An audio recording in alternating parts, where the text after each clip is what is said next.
সকল বিপদকে তুচ্ছ করে ব্যারিস্টার হেলাল দলীয় কর্মসূচি পালন করেছেন। এই গণতান্ত্রিক আন্দোলনে এই এলাকায় যে নেতৃত্ব দিয়েছেন অত্যন্ত বীরত্বের সাথে তিনি ব্যারিস্টার হেলাল। আমি যখনই টেলিফোন করেছি ঢাকা থেকে হেলালকে, হেলাল আজকে কিন্তু একটা মশাল মিছিল করতে হবে, আজকে একটা বিক্ষোভ মিছিল করতে হবে।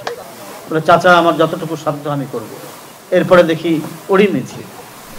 কি আমরা এসেছি ব্যারিস্টার হেলাল যে এলাকায় তিনি রাজনীতি করছেন, আগামী দিনে তিনি নির্বাচনী প্রতিদ্বন্দ্বিতা করছেন, আমরা সেই এলাকায় এসেছি। তাও দেখুন এখানে আমরা নির্বাচনী প্রচারণার জন্য যত সভা সমাবেশ করতে হয় অত বড় আমরা করছি না। আমরা যেহেতু মানব সেবামূলক কাজ, এই জন্য আমরা ছোট্ট পরিসরে এটি করছি। আমরা জানি যে এই গণতান্ত্রিক আন্দোলনে এই এলাকায় যে নেতৃত্ব দিয়েছেন অত্যন্ত বীরত্বের সাথে তিনি ব্যারিস্টার হেলাল।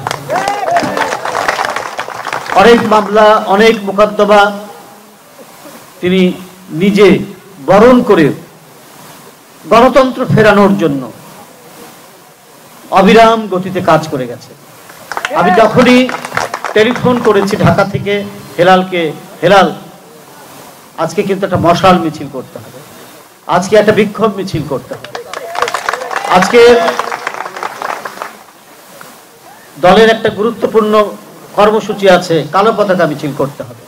বলে চাচা আমার যতটুকু সাধ্য আমি করব। এরপরে দেখি ওরই মিছিল, সেটা হাটহাজারী হোক আর চট্টগ্রাম মহানগর হোক, সেখানেই সে এই বিরোচিত ভূমিকা পালন করেছে। শেখ হাসিনার আমল, শেখ হাসিনার আমল মানেই হচ্ছে পদে পদে মৃত্যু হারা দিচ্ছে। শেখ হাসিনার আমল মানেই হচ্ছে যে কোনো সময় ক্রস ফায়ারের আক্রান্ত হতে হবে, যে কোনো সময় গুম হয়ে যেতে হবে, যে কোনো সময় যে কোনো বিপদের মুখোমুখি হতে হবে। সকল বিপদকে তুচ্ছ করে ব্যারিস্টার হেলাল দলীয় কর্মসূচি পালন করেছে। কিসের জন্য? ব্যক্তিগত কোনো সুবিধার জন্য তো না, পালন করেছে এই দেশে যাতে মানুষের কথা বলার স্বাধীনতা, বাক স্বাধীনতা, নির্ভয়ে চলাফেরার স্বাধীনতা সেটা যেন ফিরে আসে, এই অঙ্গীকার নিয়েই তো সে এই কাজটি করেছে।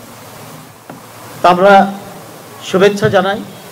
নিশ্চয়ই তার এই সংগ্রাম, তার এই নেতৃত্ব, তার এই সাহসী ভূমিকা নিশ্চয়ই হাটহাজারী এলাকার জনগণ সেটিকে ইতিবাচকভাবে মূল্যায়ন করে। বন্ধুরা আমার, আপনারা ইতিমধ্যে শুনেছেন আমাদের সভাপতি আতিকুর রহমান রুমন এবং ইয়ের কাছ থেকে, ব্যারিস্টার হেলালের কাছ থেকে